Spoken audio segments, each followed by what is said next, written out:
Hello and welcome to the Jim, Burns and Dave podcast. I'm your de facto host because I'm sitting in a chair by myself, Stephen W. Burns and Mary St. Nitz, and I'm joined by Sir Jamie Trinker. Yeah, that's him, and this Defiance, guy. mate. This guy. I'm not saying hello just when you fucking point at me. All right, fine. I don't think this you should know be how cool. this We works. can go for the big chair. Shut up, mate.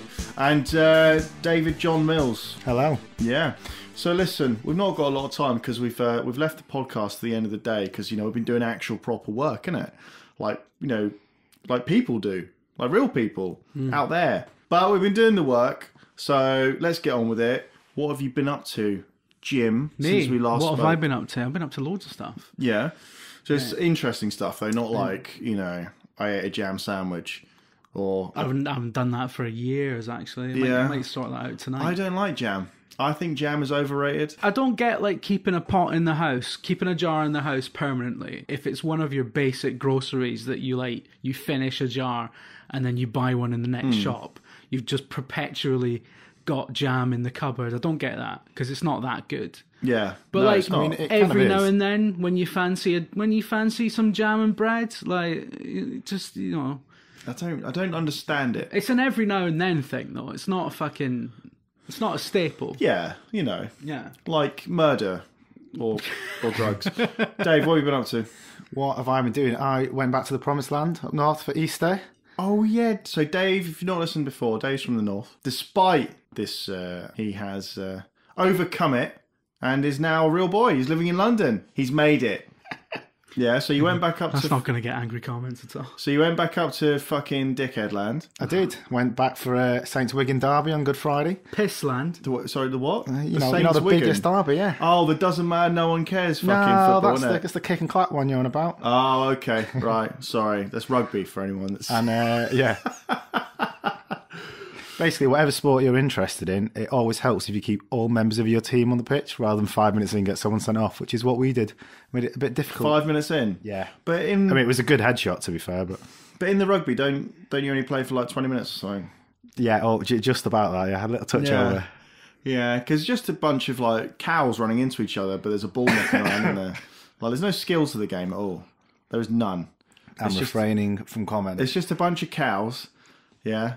If you put jerseys on cows and threw a fucking ball into the middle You of... sat and watched golf for about 400 hours. Yeah, it was the Masters, and only the final 4 holes. We were all watching snooker about 10 minutes. Oh, yeah, we were, yeah. Yeah, snooker's amazing. Snooker requires some skill.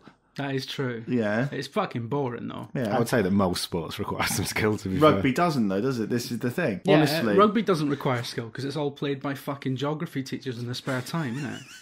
That makes no sense. Anyway, the North. Especially in Wales. There's no full-time rugby players in Wales. Not a single fucking one. Yeah, listen. Mind you, I don't want to talk about Wales. There probably is now. But because Wales just piss land's foot, innit?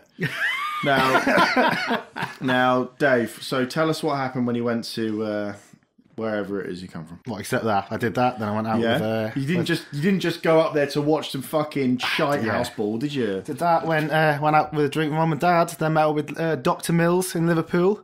Tried to get you the test. Dave's brother He's got it on order. Is a doctor, like a proper one. Not like a fucking doctor of philosophy, although if we're going to argue about terms, then... But we're not. But he's like a proper one in everything. Done all the training and that. Is he a GP or is he like a proctologist? Oh, look at him here cracking it. No, he is not a GP. He works in palliative care.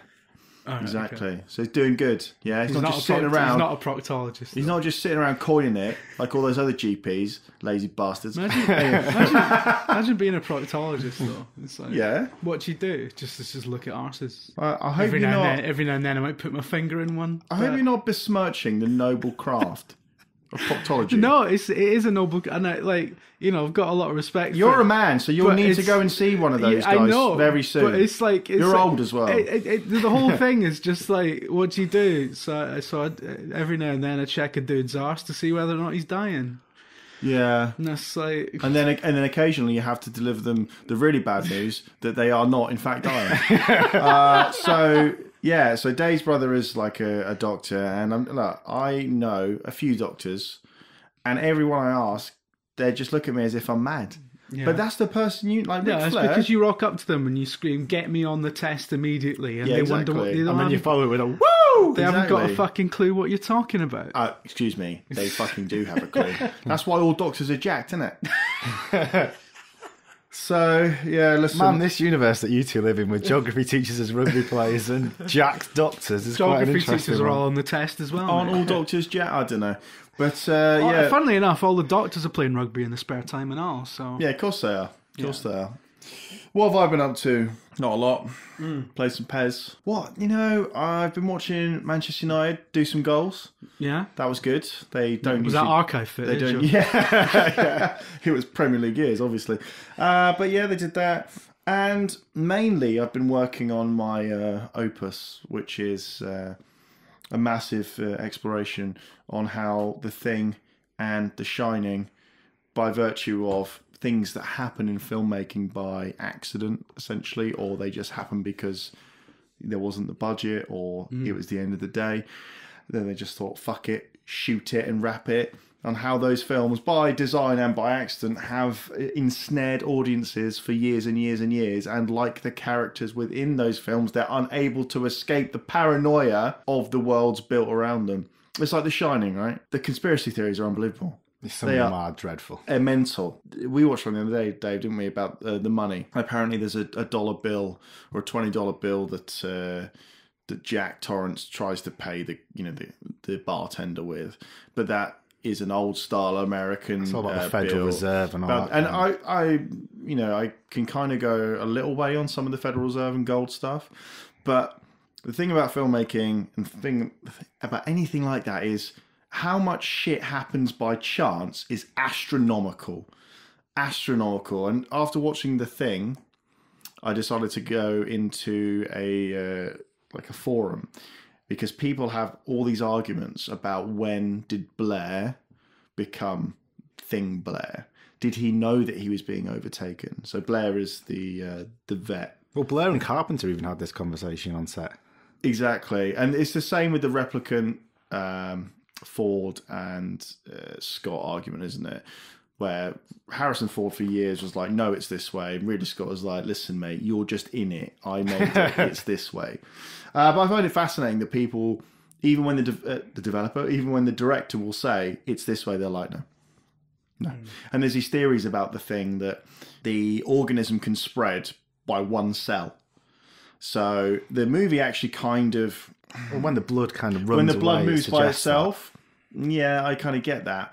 But it's, they're like, yeah, but it's just one cell, isn't it? So that's how some of the people got infected. It's like, well, why wouldn't The Thing, if it was Palmer, for example, just go, would anyone like some tea? And rather than attacking someone, just do a little drop of imitate blood one in of it, them, yeah. which it does, Palmer, right at the beginning, according to some theories, and then go in and go, would anyone like a drink? Little blood droplet in each one, and then the thing can just sit back and fly its little fucking saucer around. I mean, if he's offering a tea, I'm the first to be dead, aren't I? 'Cause Exactly. I'm but always yes to that. I don't drink tea. So Fuck, a world where you'd actually survive longer. No one wants Exactly. that. Not even you want that. Exactly. I'd be in the rec room playing fucking Space Invaders and shit. Turn around like, what's going on here? You were playing chess because he fucks that right at the beginning. Day one. Yes, he does, and that's not a great character trait for your man who who loses a game of chess and then explodes it. Like, you know how much that costs? It's 1982.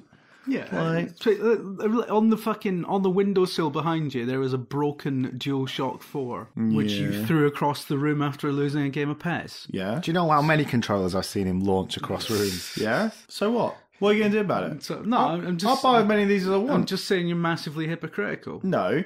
Firstly, that controller does not cost as much as that machine in the thing, the chess machine. Secondly, right, B, see above, I'm not in the middle of fucking nowhere here. I mean, I am kind of. It is Yeah, I mean, suburbia, you're I in mean, you've Kent. lost that one. but it's not like I need to get a helicopter. I wish I could get a helicopter to the shops, No, you but just I have to don't have one. You have to sit in a tram for 4 hours to reach civilization from here. Yeah, you have to walk up a hill, and then you have to get on a bus, Yeah. and then you have to make... No, you can get a bus straight into Croydon, can't you? Croydon's not a civilization, though. Yeah, Croydon's like post-apocalyptic, isn't it? So, that's what I've been up to. I'm going to write those words, maybe, when I get time, which is Yeah. not going to happen. I mean, what this boils down to is, like, for years it has been known that you model yourself on the 80s roles of Kurt Russell. That's not true. That's absolutely That's true. not true. That's absolutely true. All right, I'm calling my that's solicitor. something to aim for. I'm calling my solicitor. That's unbelievable. You better be ready to fucking retract that and pay substantial fucking damages. You used to go around wearing a fucking eye patch. Yeah, but that's you know, a thing. Like, he didn't invent the eye patch.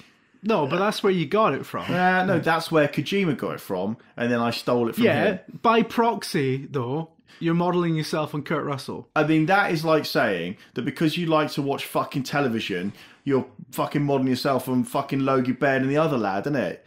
Or fucking... No, it's not. I'm modelling It's not myself the on same- Alexander Graham Bell because I like to use a telephone. Don't be a fucking dick. No, that's ridiculous. That's not ridiculous. That's not the same line of logic at all. It is. You're being a ridiculous man. Now listen, we're going to get into the questions now. What the fuck, Oliver just asked... Hang on. What? We're not on the questions already. I haven't talked about Seinfeld yet. Oh, right, sorry. Seinfeld hour's about to start. I'm only joking. Everyone can I'm just only mute kidding. this bit. I'm kidding. Although, You know, I've never seen Seinfeld. Seinfeld's very good. People get upset about this, but I feel I've already seen enough of it through, like, GIFs and that. I mean, there's so much of it has seeped into the rest of Western culture that it's one of those things where, like, you'll know a lot of stuff from it whether you know you do or not. And that whole line, the jerk store called "They're out of you," that's a Seinfeld gag. There's loads of stuff that was like directly kind of that just turned up in Friends like 5 years later, and it's like, yeah, Seinfeld did that. Yeah, people they're confused when I say I don't mind Friends. Not like I like it or I go out my way to watch it, but it offends a lot of people, Friends, because it's so inoffensive. Well, yeah, I mean, I spend a lot of time on Twitter screaming dementedly about how I don't like Friends, the sitcom. It's very well written. As my mate and former colleague Richie once described Friends as Seinfeld for cunts. Because it's the Seinfeld that isn't, it's not clever. But the thing is, no. But the thing is, it is really clever. It's like, just because you don't need to be clever to appreciate it, that's some of the cleverest stuff in the world.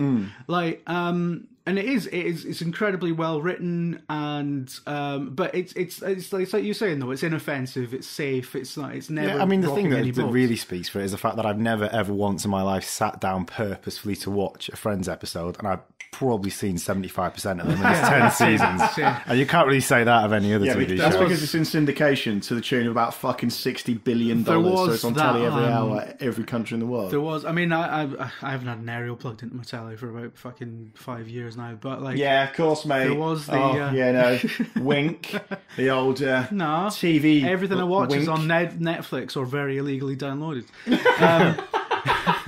I'm not into legal downloads. That's not me. Yeah.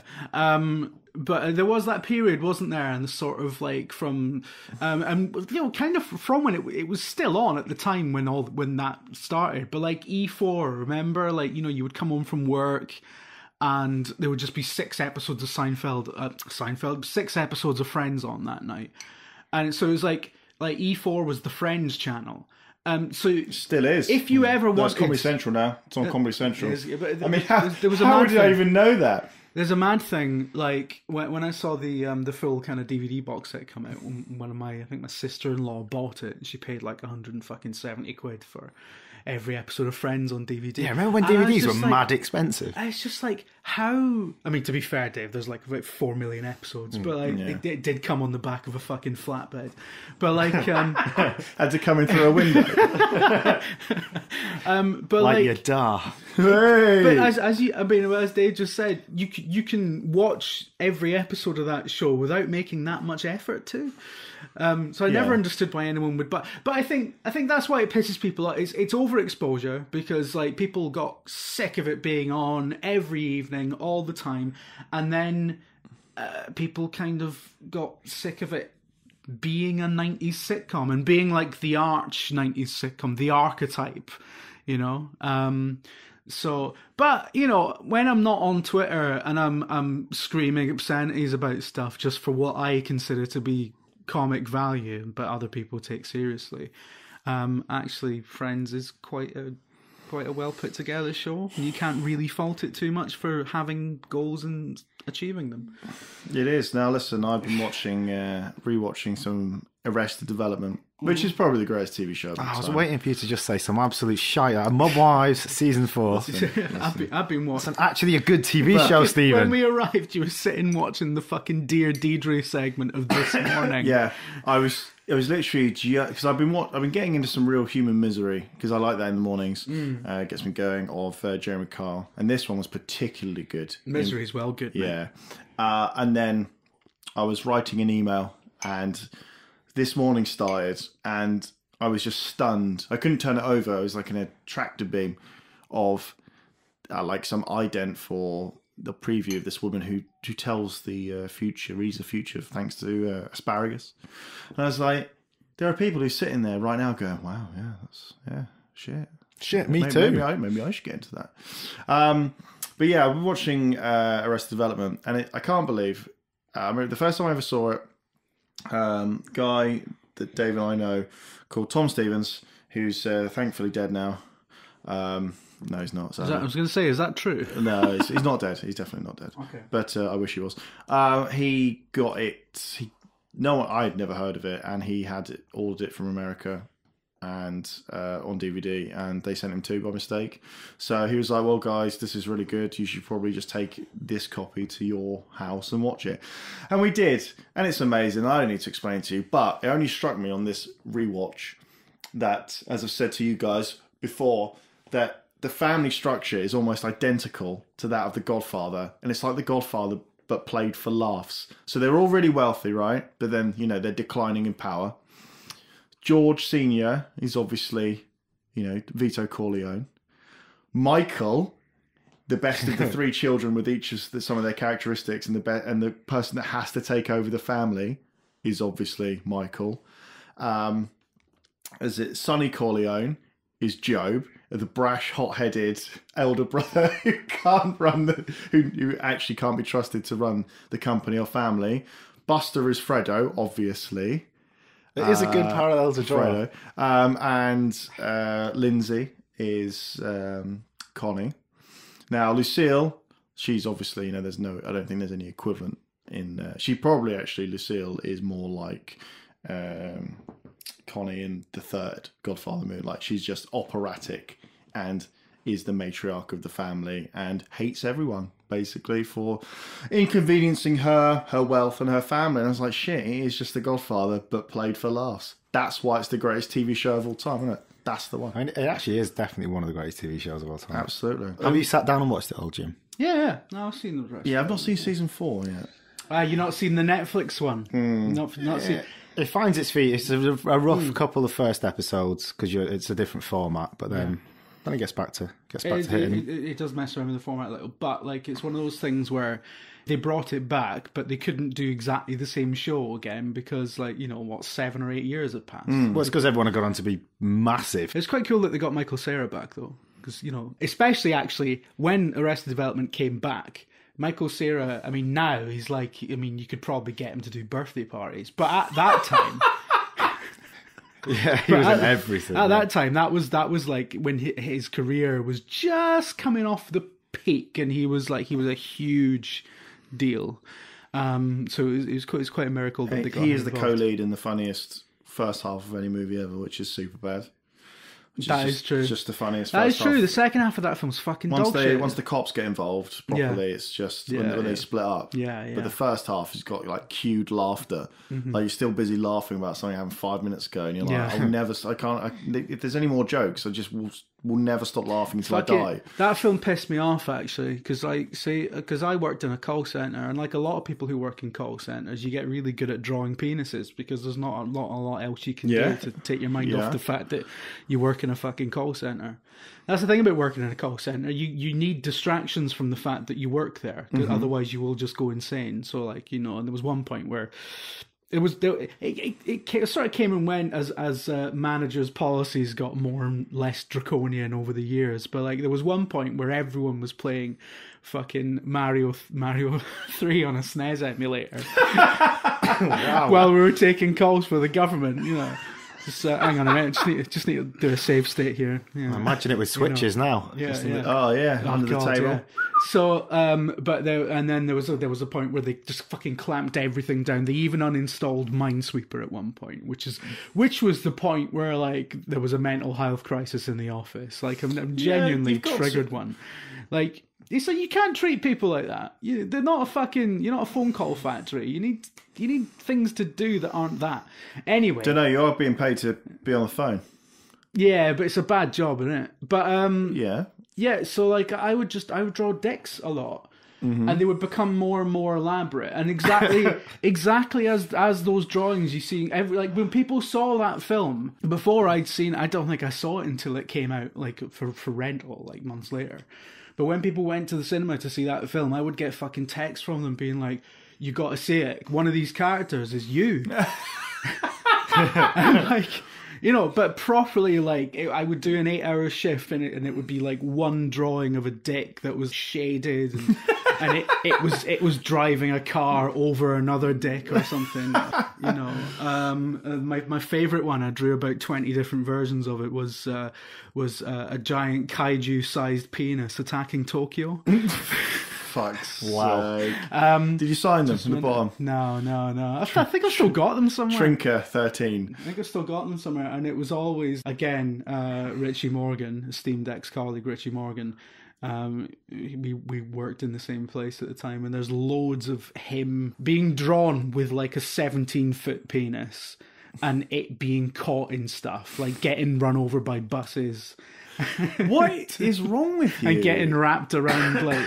there was one where it got sucked into a jet turbine, one where it got wrapped around a telegraph pole. But yeah, I drew a lot of penises, and I feel like that was my thing. Yeah. And then that film. Everyone came needs out. a hobby, don't they, Jim? Yeah. Because I thought everyone draws dicks, and everyone's got a way of drawing dicks. But I thought I could go big on drawing the dicks. Yeah. Like it could be I could be the fucking industrial light and magic of drawing dicks, right? You're dangerously close, Jim, to this song is about me territory. Right? No. Are you trying to say that they fucking infringed your fucking character, your gimmick? It was obviously a complete coincidence, but they had that idea, and made that a character trait of somebody, and it fucked it, because then every time and after, everyone thought, "Oh, you're doing the super bad thing." Like, no, I'm not. No, actually, I've been doing this for a while. Excuse me. Look on the walls Look around at the back here. catalogue. Exactly. So,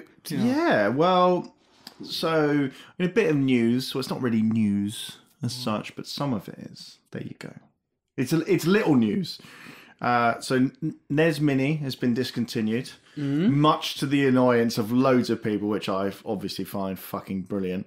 And now rumours abound that there's going to be a SNES Mini. Obvious, easy play from Nintendo. Now, I would buy a SNES Mini. Yeah, because NES games are all shit. Okay, fact. Apart from Super Mario Bros. 3. You'd buy a SNES Mini just to fucking tell people who couldn't buy one that you had one. I would buy it, and what I'd do is I'd make you stand outside of the window, and I would open the French doors, and I would throw it fucking so hard out onto the patio, and then I'd make you film it, and then we put it on there. That'd be me. And then it'd just be me going, like M. Bison or something for like 12 hours. But yeah, no, a SNES Mini, I definitely would like one of those, just because they'll look cool. And this is, usually I don't succumb to this sort of shit. But I could definitely go for a SNES Mini. What about you guys? A SNES Mini is way more attractive to me than a NES Mini, because the thing is, aside from a handful, like 7 really, really standout signature games from the 8-bit era, 8-bit games are dog shit. Yeah. They're all fucking these terrible. are the facts, right? These are the facts. And the thing, there's nothing about owning a NES interests me at all. But 16-bit was when games started getting good. Yeah. So, they started getting well good. Exactly. As well. And they're still good now. Exactly. So but for example, you don't need a NES, right? Because if they brought out a SNES Mini and it had the fucking, what was that fucking Super Mario collection? All-Stars. All-Stars, that's the one. That's it. You don't need a NES You've already anymore. got them. Exactly. And now they look better. Exactly. So it just completely negates the need for a NES Mini. Yeah. There we go. Yeah. What about you, Dave? Do you have a SNES when you... No, of course No, you I didn't have know. electricity, did you? But, No. Like... We used to run on big hamster wheels to keep it going.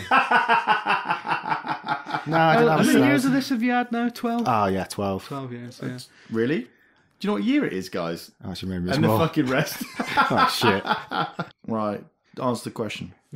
No. You I didn't have one. Do you have a Mega Drive? Yeah, I might get one. Yeah. Yeah, Mega Drive. See, I went on a bit of wind up on Twitter earlier that the SNES wasn't as good as the Mega Drive. And I actually do believe that. SNES had some really good games, but it was all about fucking RPGs and that, wasn't it?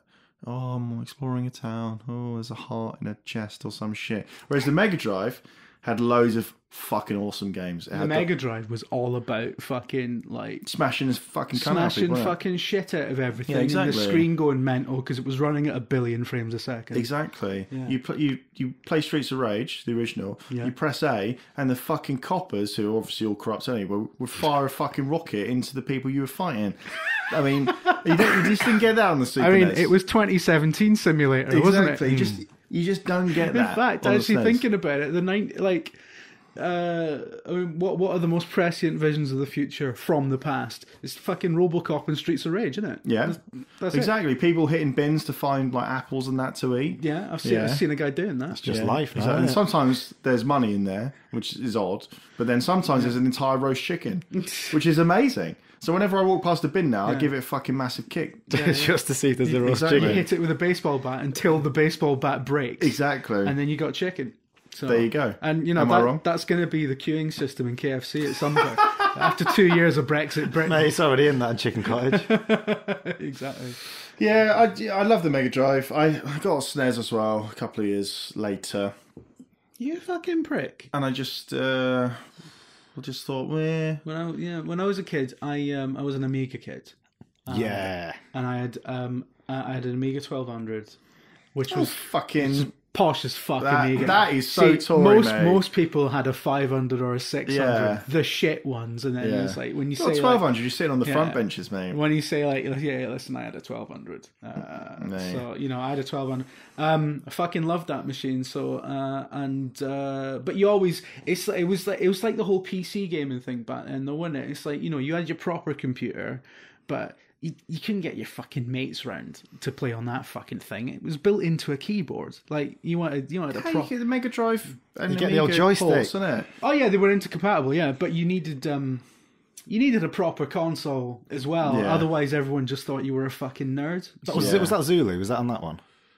Zool, you mean? Yeah. Not Zulu, not Zulu. That's the that's the Michael film. Caine. Yeah, Michael Caine. Fuck me. Oh, there probably is a Zulu text adventure game. There's on. bound to be a 16-bit Zulu game. And it'll be fun. No, it wouldn't even be a text adventure. It'd just be like a fucking platformer. Remember that fucking Wayne's World SNES game? Yes, actually, I Remember, do. it's like the worst platformer of all. I don't know if it was good or not, but it's so fucking typical of the 90s and how video games were used as a sort of like in the same way that YouTube videos are used now, like just as sort of ancillary marketing for stuff. The Wayne's World game film would come out, and then you just get this weird Wayne's World game. They've gone to a studio who probably had a fucking platformer just sort of in development, and it's like, can you just make the sprites Wayne and Garth and keep everything else the shite same? speech? Yeah. Party on. So it's like, and it was obviously some game where you went around like shooting aliens, except instead of a gun, he's now holding the guitar. Yeah. It's just a sprite swap. That's it. There we go. What was the Mega Drive one? Was it RoboCop versus Terminator? Yeah, which is fucking miles better than the shithouse SNES version, as with Aladdin, Yeah. as with fucking Alien 3. Yeah. Robocop vs. the Terminator on Mega Drive. On the SNES, you play this tiny little fucking Robocop. Because it was all about big sprites back then, wasn't it? And you shoot people and they go, oh yeah, fall over. In fucking Robocop vs. the Terminator, with the default gun, you shoot people and they explode. They die in the way which I want to die, so I can't come back to life. I mean, there's a lot of that in the arms film, just isn't there? fly off everywhere, blood pisses out of every fucking orifice. It's great. It's amazing. And you've got these grenades that you can fire and then control them after you've fired them. And the end boss is a big fucking Terminator skull, which makes no sense whatsoever. The RoboCop in fucking what's that fucking Broforce? Yeah. The RoboCop in Broforce has the same fucking powers as RoboCop in RoboCop versus Terminator, doesn't it? Does it? Basically. I should know. I played a lot of Broforce. Yeah. But I've forgotten now. 'cause Yeah, I'm it not was game during the shows. bad days though, wasn't it? When I played video games. Yeah, Yeah, exactly, Now yeah. listen, my favourite Amiga games, right? Yeah. North versus South. Never played that. Fucking amazing. That's a classic. Mm-hmm. Dogs of War, Never also a played classic. Any of the Silkworm fucking variants, like Swiv and that, yeah? Mm-hmm. Those are the best fucking games. And obviously Prince of Persia. Obviously. Mm-hmm. But yeah, the past was really wank. Firstly, I was there. Secondly, the Amiga, yeah. It was alright, wasn't it? Spent most of my time on the Amiga dicking about in deluxe paint and making little animations and wheelies and stuff. I knew someone that had a Amiga CD32. Yeah, with the fucking controller that looks like a futuristic car. Steering wheel, so it's shit. Yeah, it was that was like when Commodore were just like shit. Yeah, we need to make something that someone's actually going to buy. Yeah, and it was and they failed miserably. It's funny moaning about load times now when you consider how long you have to wait. Oh my goodness! It's quite funny. Insert disc 8. Yeah. It's quite funny actually because like the CD32 was sort of it was brought out as it was an Amiga 1200 without a keyboard and with a CD drive essentially. So a lot of CD32 stuff would run on like the proper Amiga if you had a CD-ROM drive. The thing is, it came out when the 3DO and the PS1 were happening. So Commodore was saying, oh look, we got this 32-bit console. And it's like, yeah, but Sony's got a 32-bit console that runs fucking Ridge Racer. Like, and not Cannon Fodder. Yeah, exactly. PlayStation, when it first launched, that was awesome. Those were the best times. Those are the best times. Way back in the PS1 era, when you first saw footage of Gran Turismo. And I swear to God, it doesn't now, but I swear to God, back then you were just like, that looks real. That actually looks real. And the Formula 1 game as well. That was a boss. I hated that though. I had a friend that was big into Formula 1 and he used to make me fucking play it. I just felt it. And he was into golf as well. See, folk are into Formula 1 though. Yeah. They're usually fucking, do you know what I mean? Yeah. Yeah, exactly. Yeah. One of my mates is usually on the lowest team boat when they go to Monaco and that. That doesn't sound that bad. No, that's the good bit. The bad bit is you got to sit around watching fucking Formula 1 before it happens. It's just like being on the M6, really, to me. Yeah, exactly. But there's more chance of someone getting killed in the M6, which is obviously the only reason anyone watches fucking Formula 1. You know what I mean? Like, Jesus Christ, bro. It's true, isn't it? You just want to see fucking one of those cars flip over and like explode into a grandstand or something, don't you? You want to fucking just watch it for fucking fuel ratio and whatever their downforce thing is. We should go to the bang racer, mate. I think this is Burns projecting. What? Because I mean, I can fully believe that the only reason you watch Formula 1 is because somebody might die horribly in a crash. But I think the most people who watch it are actually interested in the racing. Do you really think that? Yeah, I do. Genuinely think that? No, I do think that. You know. Listen. Listen, you know how long it fucking takes as well. Listen. Like, of course, people who sit through that are fucking. They're only there to see people die. IRL. Listen to me now. No. If you're worried about the capacity for evil in humanity, that no one would actually go and watch that. No, I fully accept that. Then why is the funniest thing in the world someone falling over or getting hit in the head or something? Why is that? That has you've got a built-in laugh for that. No, but like it takes doesn't it take 16 fucking hours for a race to complete? I don't know, something like that. That's a slight bit of hyperbole, yeah, but it is quite long. 4 hours. 4 hours. Yeah. And you don't. If you're there, 4 hours. You don't get to see most of it. Because you're around like some 4 bit of the hours track. is longer than Ben-Hur, and fewer people die in that. All right, let's get off the topic of automobile crashes because people can get upset. Right, listen. Now we're going to move on to the old questions. Yeah, I'll allow it now. Okay, listen. Dr. Mark Sloan asks, does Dave prefer shooting on film or digital? Well, it depends on budget, doesn't it? If I've got a lot of budget, then well, Dave, film. Because a lot, digital gets a lot of wah. But so what is actually above and beyond the fact that film is film, digital is digital? What are the differences? Why would you do one instead of another?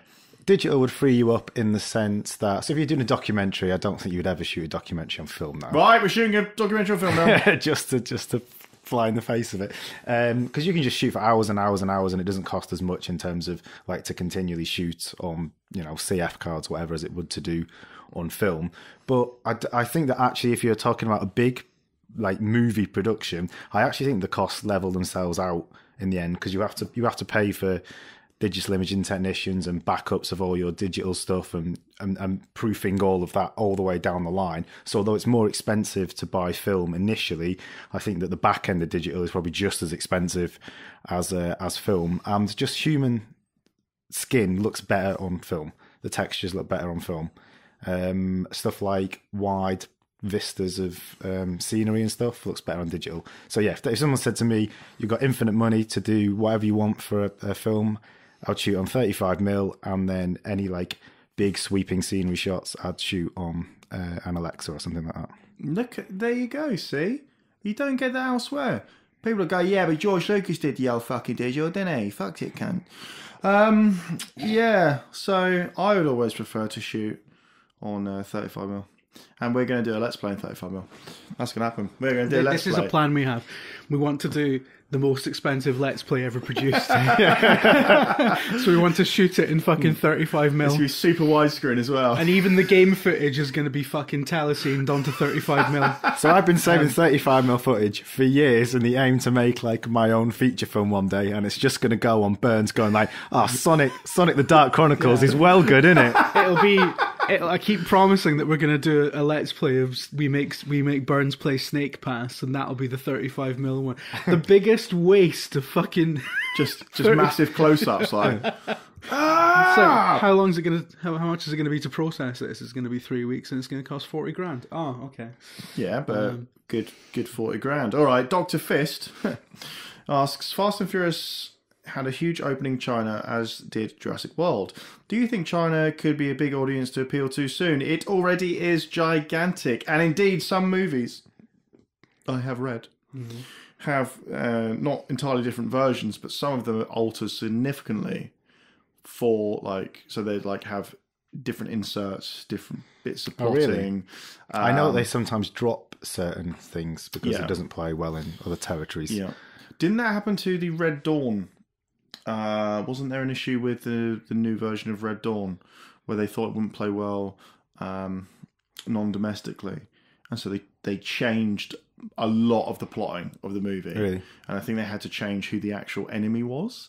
And then they did in Men in Black 3, I think. And digitally alter quite a lot of stuff. The thing is that with regards to the domestic market, and by that we mean the US, I mean, you know, why on earth would you not chase the bigger dollar if like you're the head of a studio? China's the biggest single market for US films, but they have like very strict rules about how many foreign, or by foreign I think they actually just mean Hollywood films that they allow in. So it used to be like 20 and then it crept to 34 and now I think it's 38, but co-productions don't count. So basically, hey, you're making a big studio film, why don't you co-fund it with us and you can have access to our market? Yeah. And also I think the Hollywood gets back like 25% of the films that as it sort of gets 25% of the profit of the films that are screened in China.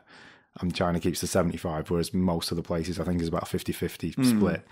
So yeah, that's interesting. Yeah. But I mean, I understand it. It just makes sense. There's been this whole massive controversy regarding Ghost in the Shell and the casting issues in that, and you know, I'm not totally up on why Scarlett Johansson's cast in the lead, but I saw someone saying the other day when it didn't do that well that one of the reasons she was cast was that they needed her to open in certain territories, and that's the reason they do a lot of those things. I mean, and it doesn't really excuse a lot of it, like not using an Asian actor when they can or whatever, but is because it's like, was it Ridley Scott was famously talking about a film, but basically going like, look, I cast him, I get it made. I don't cast him, it doesn't get made. This is the thing that they're saying about Ghost in the Shell. You know, there are still big Asian stars. There are still of course, it is bollocks. Like if you look at. You know, there have been so many really big breakout movies that, you know, aren't the biggest budgets, but, you know, we're talking about Hidden Figures or Get Out or, you know, those films. And yeah, it's just, I think this whole thing that you need, especially as these markets are evolving, growing bigger, that you need your standard film star to open them. I think Ghost in the Shell is showing it's starting to not really fly, but I mean, it's not right. But I don't mind that when someone's earned the idea of being a star through being in loads of pictures and you watch them like you had to do in the old days, and then that person became, people go and watch him or her, let's put them in more films. I hate it when studios feel like they're pushing someone and go, this guy's massive, don't you love this guy? And you're like, No, he did like 7 shit films. Like, stop. Like the guy in John Carter. you're saying What he's a was his movie name? star. I'm not saying he's a movie star. No one is Exactly. anyone else. And in that way, I mean, that's always what they did. The studio system always, like wrestling, pushed its stars. That's why they had the contract system. But it's when it's someone like Taylor Lautner, and it's like, he's the big new thing. It's like, I'm not he's sure. I mean, I think just media in general is so saturated that I would be very surprised if there was anyone, and it'll be a generational thing as well. Like I remember, like when the last time I worked in a cinema, every time a Tom Hanks film came out, all the old people would come in. They wouldn't ask for the name of the film. They would ask for 2 tickets for the new Tom Hanks, because they were coming to see Tom Hanks in a film. And I don't think our generation are like that. I don't think you would go and see a movie just because The Rock is in it. Unlikely. But I think the generation behind us is even less like that. I mean, because no, they'll all be dead. Don't worry about it. They're about to get nuked. The generation behind us, I mean, all their favorite all their stars are on fucking YouTube playing Minecraft, and they're and the idea of going outside and paying a tenner to sit in a fucking dark room and watch 2 hours or something. Yeah, but ticket sales is probably getting more and more absurd. I know that inflation is a thing there. But no, I think, I think star power is. I've got a feeling it's a holdover. It's a habit that they have, and I don't think it really justifies casting Scarlett Johansson as an actually Japanese character. Yeah, it did. It just derailed the entire. It's a bit movie, ridiculous. I mean, I don't really want to get into it too much, because I don't want to be like, I don't want to be a white guy fucking lecturing people about diversity. But it did seem like, fucking hell, guys, you've really fucked this. Yeah. Because that, I mean, and lo and behold, that's what dominated the conversation about the film. I've not seen it. Have you seen it? I haven't seen it. I haven't seen it, so I can't Listen, if I want to see Ghost in the Shell, Yeah. I don't. Right, listen, Dylan Walker says, with Burns mentioning a confederacy of dunces on the last podcast, he has to ask, what are some of your favourite books? Now, as I've said before, Dave, despite the fact that he's from, the North, has quite a really, really strong library of books. Yeah, he's got got that of Barack bookshelves. Obama one. Yeah, he's got. I love that that's the flagship. He's got the novelisation of The Thing. Yeah. It was Dave's copy of Dunces that I took. He's got at least 3 copies of We Need to Talk About Kevin. I do. I don't understand why you'd even have 2. It is a very good book. Let alone. Last time, every now and then I walk into Dave's living room and notice that the bookshelf has been reconfigured, or it has something new on it. So a recent addition is, and it might just be that you're still unpacking boxes, I don't know, but a recent addition is, and it's not been slotted into it's not like you don't see it spine on, it's like pride of place in front of the rest of the books as an Agatha Christie novel. I bought that 2 days ago because we were talking I about was there when it arrived, Jim. the not a director's commentary. We did Alien first, and that mentions 10 Little Indians, shall we call it? Had a slightly more controversial title when it was first written, and is now called that. And then when we started talking there were about none, Dave. Then we started talking about The Thing, which we've recorded and will be out soon. You fucking hope. And that also talked about this Agatha Christie books. I was like, you know what? I've never read it, so I'm going to order it. Yeah. So, and then there were none, and it just seems to take pride of place in front of all the rest. That's because I've already run out of space. I need to get another bookcase. Exactly. But Dave's got, it's a hero of the thousand faces. You got Plato's book on Socrates. You got quite a lot of shit that you just would not expect a man who still has a turtle's ruler that he had as a kid to just, to be about. That is an authentic ruler. Yeah, Yeah. What about you, Jim? I know you don't do the books because you can't really read. I'm not a big reader because I just don't I just don't have the patience for it. But reading's awesome, you But twat. listen, there are 2 books from my childhood that I fucking adore and have read more than once. And they're the only books I've read more than once, because usually if I actually manage to finish a novel, I'm just like, fuck. It's like finishing The Witcher 3. It's like, well, I'm not fucking doing that. It took me about 4 years. Right, and I've still never finished The Witcher 3, funnily enough. So The first book is, and it was the start of a massive series by Harry Harrison. It was called The Stainless Steel Rat. And it was about, set like, I want to say like set in like 30,000 years in the future. But I think they messed with the timeline later on. But it's like, anyway, the idea is it's like massive fucking spacefaring civilizations so far in advance of us that like, you know, like technology can just do anything, right? But people are still bastards. So they always will be. Exactly. So it's the Slippery Jim Degree is the title character, and he's basically a cat burglar who ends up stealing from the wrong people, and pretty much ends up getting kind of recruited by that civilization's version of special ops or whatever. I'm probably misdescribing a lot of this because it's been a while. Is this an adult or a child's book or a kind of? It's for the old age. It's for the old grown-ups, but it's comedy. It's not like serious science fiction. It's like, well, it kind of is, but it's not serious science fiction. It's played for laughs. Oh, really? It's meant to be funny. It's full of jokes and that, and it's I remember very vividly the quote, the review quote on the back of the book on the version I had, or rather that my dad had because I nicked it off him.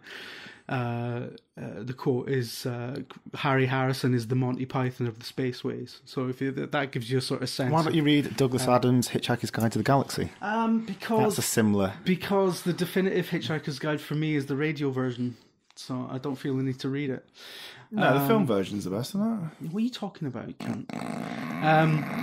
So the Stainless Steel Rat, and the Stainless Steel Rat saga is very, I mean, it obviously has ups and downs, but it's very good, and it's just like, it's got these just fantastic ideas, and it's unfilmable. It'll never be adapted. They made a film of Naked Lunch. They made a film of Naked Lunch. Have you ever tried to read Naked Lunch?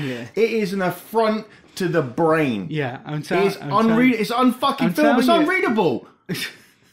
Anyway, right. And then, like, you know, there's like fucking the Stainless Steel Rat becomes president. The Stainless Steel Rat fucking starts a war, and it's like there's loads of these different. But he's great. It's a wonderful saga, and it's kind of been sort of forgotten about. You know, I think 2000 AD did a comic book version of it, but you know, apart from that, 2000 AD is great. Yeah, it is great.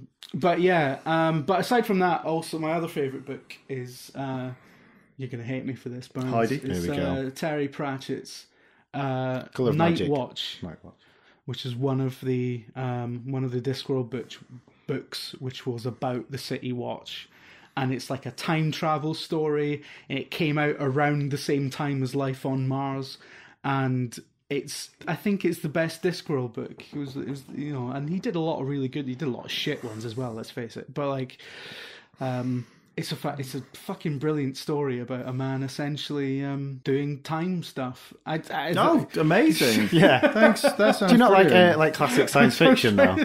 I'm trying to think. Am I going to read a theme into this that wasn't actually there? Again, it's been a while. I just remember. You know, when you remember something. You remember really, really enjoying something, but you can't remember any of the fucking details. But Night Watch is that. No. So I should probably read it again at some point. But you know what? I find it really sad. I can't read. I don't think I'll ever be able to read a Discworld book again now because I know it's ended, it's done, and because you know. I mean, there are about 40 of them. I mean, it died with him. And given it takes you 4 years to read one, you'll be all right, mate. Yeah. You'll be dead before. Don't worry about it. I mean, it did occur to me when he died, rather selfishly and rather horribly, that like, oh fucking hell, I might actually be able to finish the Discworld books one day. People expected his daughter to carry on, like to pick up the mantle and start writing Discworld books, and Brianna Pratchett was eventually just like, well, no, because they're his books, not mine. So there is a definitive end to the Discworld saga, which I kind of find sad.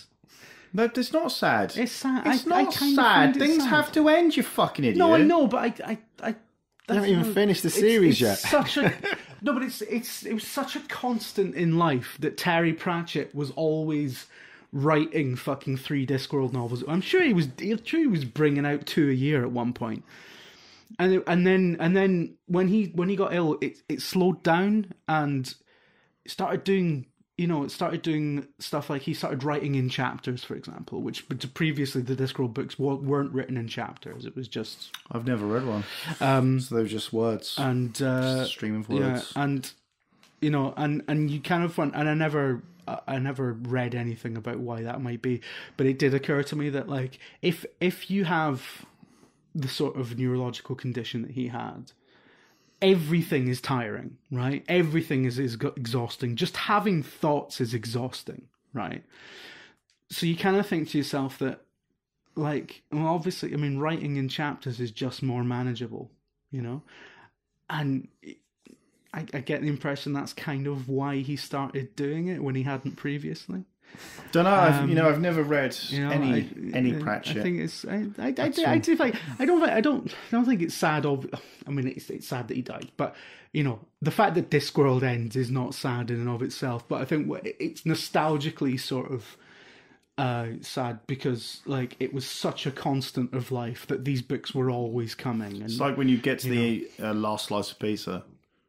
And you're like, I want to enjoy this, but it's tinged with sadness. It's tinged with sadness because once I do this, I'm not going to be eating a pizza anymore. Exactly. Unless you've got another one in the oven. Tea time. Until, Unless you're on the Steve Burns pizza diet. Steve Burns pizza diet works for fucking everyone who's over 6 foot and is mad all the time. I've been talking a load of shit. Talking a load of shit. Dave, you often turn up places with books in your pockets and that, don't you? I do. So, like, what would you say is the best book you've read in the last 5 years? Oh, God. That is a question. Is it the Deep Space Nine Technical Manual? That was excellent, yeah. The last 5 years, I don't know. I mean, the one I just finished, Truman Capote in Cold Blood, is brilliant. I read a great one called Disgrace, which I think won the Pulitzer Prize. I like the sequel, Dat Grace. Fuck's sake. So, right, you're lucky, because if that had been close to the end, I would just... The Reader, I really enjoyed that. I read that like twice in 2 days. Oh, yeah, it was twice in 2 days? Yeah, I mean, I was in Vietnam when there was no other books, so... Oh, right. So she's a You were where, sorry? In Vietnam, it's a country. I was going to say... That's when I was back in Nam, mate. No, I was going to say, like, I just like how you just sort of really quickly mentioned, yeah, that was when I was in Vietnam. You were in Vietnam? Yeah, Dave did drugs in Vietnam. Oh, yeah, that's when I had that. What was it? Xanax or something, yeah. It's a great way if you just want to skip 12 hours. I do. Thing is, I can't sleep at the moment because whenever I sleep, I dream about plane crashes or like. My new one is that I'm being surveilled, and that like there's someone like watching me, and I mean there probably is. So really, I don't plan on. I never rest anyway, so I just need to be turned off for 8 hours. That's what it does because we were getting a boat for like 12 hours. That was like you were cramped in. There was loads of you there. There wasn't any room. So it was like, oh, we'll take this so we can sleep. And it was just like. And then you didn't sleep. You kind of skipped 12 hours of your life, and you were there, which was good. But there was no rest involved whatsoever. I need that for when America. You hear like Eminem or something addicted to them and caning them, you're like, man, he must be fucking tired. What's that sleep hormone that you can take? The it's like a melatonin or something. Yeah. I was given one of them one night when I couldn't sleep, and I had to because like I had to. Get up at like 3 o'clock in the morning to go to Gatwick for a really fucking early flight that was going to Aberdeen, and it's like it's a lot of effort to end up in fucking Aberdeen, which is a shithole at the best. That's a 40-minute flight, mate. I mean, the only thing that motivates you is you're like, oh god, it's early, but I'm gonna be in Spain in an hour or two. Yeah. But if you're gonna end up in Aberdeen at the end, like when Aberdeen's a 10-minute bus ride away, it's still fucking like it's massively disappointing for the amount of effort you've put into it, right? So yeah, I was stressing. I was given this fucking melatonin pill, and I was told like, no, you got. It's not a sleeping pill. It's the natural kind of chemical stuff that your body does when you go to sleep. You got to work with it. I swear to fucking and I was told that like it's not just going to knock you out. Bollocks! I took one, and it was just like that was it, dead. Just fucking there we go. Yeah, I want to take that every single night. I also I'm thinking I might either become addicted to either painkillers or Adderall. That's my new thing. You just want to become a WWE star, don't you? Exactly. I'm going to get on the test, then That's the thing about you, Burns, because you seem to want to do all the things that wrestlers do apart from the wrestling. Listen, Jimmy That Hart involves a tweeted physical once. activity, doesn't it? Listen, I want to get on the test. I want to get on the painkillers. I want to do all the fucking. I want to own a watch. I don't know, whatever, whatever the fuck else they do. So, Jim Trinker, my watch crashed earlier. That is a genuine sentence. He said. Unbelievable. Right. Anyway, look, on to the next one. You haven't answered that question yet.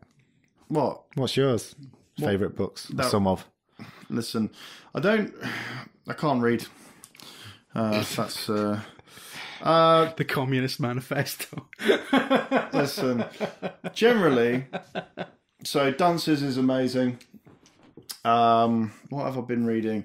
Generally, I like reading a lot. Your favourite book is the Labour Party Manifesto from 1997. Yeah.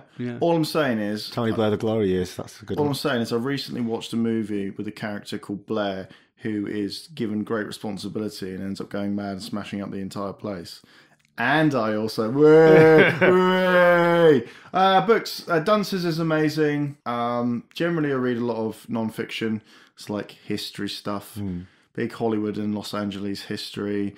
A lot of stuff about the US government, which I know makes me sound like Mel Gibson in conspiracy theory, but like 20th century politics, so Reagan era and all that sort of shit. And also Fear and Loathing on the Campaign Trail 72, which ties into that, which is amazing. Absolutely amazing, and just his best work. If you've not read it, read Arnold Schwarzenegger's autobiography, because it's incredible. I haven't read that. Incredible. And when did he write it? A few years ago. It's surprisingly after candid. he's it's got an entire chapter from California. Yeah, so I think he's just about to leave. Because he's a really interesting politician. Yeah, Republican who actually gives a shit. Actually, you know what? I've looked at the figures, and yeah, we are totally fucking the world. So let's not do that. And then, hey, guess what? There's loads of money in environmental stuff. Look how rich my county is. Exactly. There's a great story in Arnie's book about how he meets Maria at his wife. They're separated now, but he meets her, and she's a Kennedy, and he meets her at like a charity tennis match or something, and he has to borrow some to play in the tennis thing because she says, "Oh, you should play." He has to borrow some clothes, and then he realizes that he doesn't have any money on him because they go back to, I think it's Hyannisport, where the Kennedy compound is. And he realizes he doesn't have any money to get back to where he lives. And so he has to borrow some money. And you know Arnold Schwarzenegger, he likes to be in control at all times. So he has to borrow money from the Kennedys to get a flight back. And he just like signs that off by going, and it was at that point where I vowed to myself I'd never leave the house without $1,000 in cash and a no-limit credit card. So wherever he's going, he's just got $1,000 in cash on it. We should mug him. Exactly, just like, yeah, I am Arnold Schwarzenegger. What the fuck you can do about it? It's got like a fucking American Express black card. It's like, it's fine. I mean, if Arnie turns up at the airport and goes, look, I need a flight and I don't have any money, you'd be like, that is not a problem, sir. Arnie's got his own plane. Don't you worry, mate. In the book, he also talks about how he like woke up one night and he was like, he had a dream. He wanted to buy his own 747. And they were like, Arnie, they don't sell them to civilians. You can't just buy one as a private citizen. And he was like, yeah, I mean, you know, I'm Arnold Schwarzenegger, right? So in the end, he gets himself a 747 and then like leases it out to people. But his whole mindset's really fascinating. Like, he got ahead, I think, because a lot of people thought he was really stupid. Mm-hmm. But obviously he is very, very intelligent. But, you know, the look, the voice, the vowels. But yeah, he talks about how he uses all of that to his advantage and how when Santa Monica was a lot more run down than it is now, that he wanted to buy something there. And so when he turned he wanted to buy a building to then convert it into, he didn't want to buy a house, he wanted the building, and then the building would house his office and people would rent offices in the units that were left. So Shaq's got an office in there. And all the famous people got their offices at fucking Arnie's place. And he said that when he arrived, the realtor was like, okay, so this is how much this is. And he like said, well, I've done, you know, some research, and he knew how much per square foot everything was in like a mile around where we wanted to buy. And apparently she was astounded, because who does that level of research?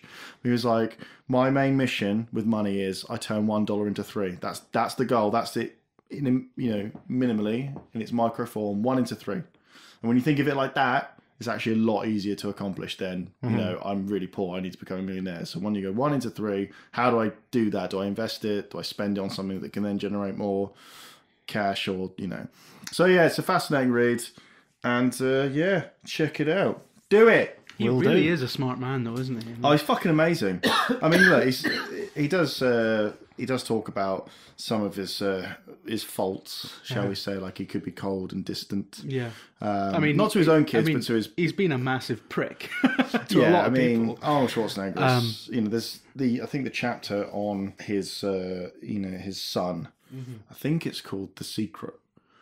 Which, is not a great chapter heading, but he's like really candid about it. He doesn't try and like hush it up or anything.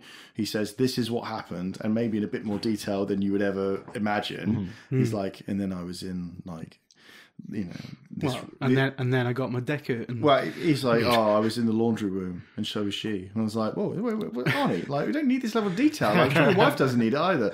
But basically, he said that they thought it was her husband's child, and so nothing more was said of it, and I think he says that she thought that as well, and then so he retained her, and then obviously as the child got older and started to look a lot more like Arnold Schwarzenegger than his dad, and then apparently Arnie said as soon as it became clear, he was like, right, fuck, and then it all came out, and it's a weird one because you don't want to just say, we looked after them because he gave them money. He did, like he bought them a house to live in, and like he did give them money or anything. But from the way he describes it, he's like, right, it appears that this is a situation. And then he also says that he really fucked up with the way he handled it.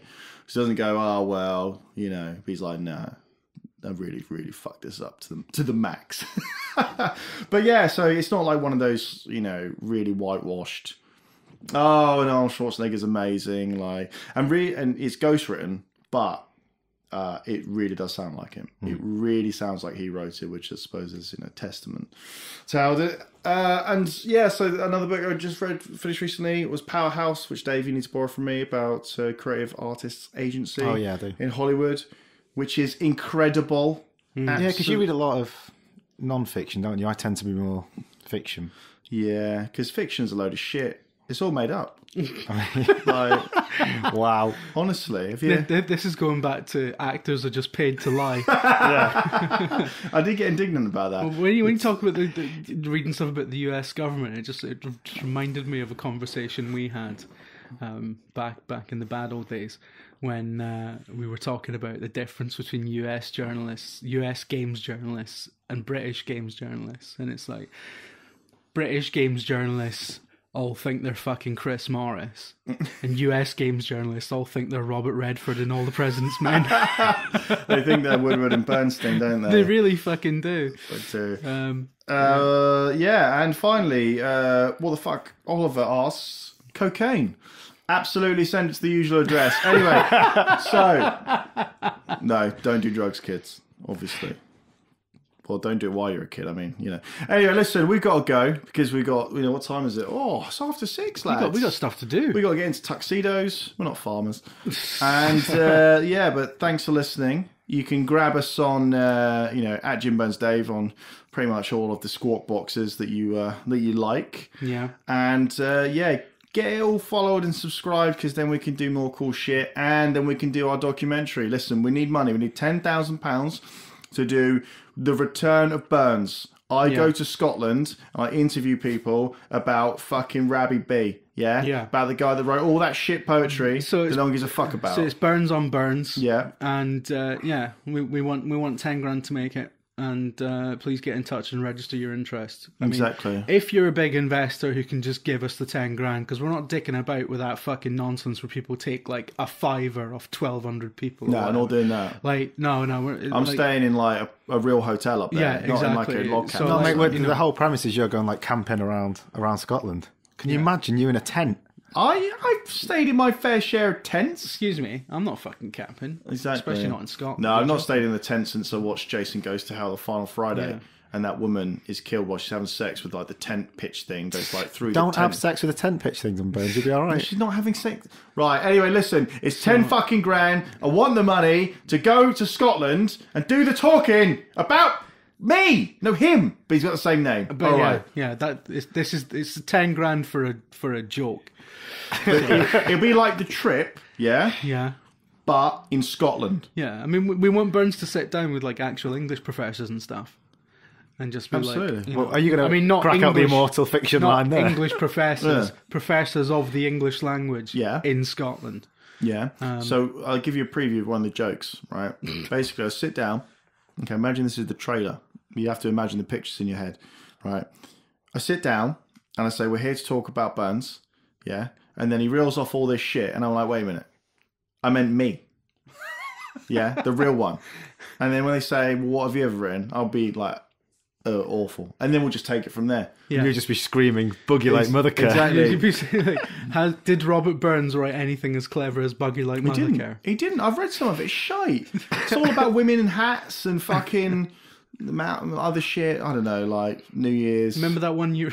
Remember that one you read about the woman who had a louse in her hat, and Robert Burns saw it in church and he was really annoyed about it. So annoyed about it, he wrote a scathing poem. Essentially, wrote a bad review of the louse. Exactly. And it's he just TripAdvised that motherfucker. Robert Burns was a games journalist, basically. Yeah, he was. So He was. except he existed hundreds of years before games did. Yeah, and he wasn't a massive weapon. Anyway, listen, we gotta go. We gotta really go now. But anyway, thanks, and give us the fucking money, yeah.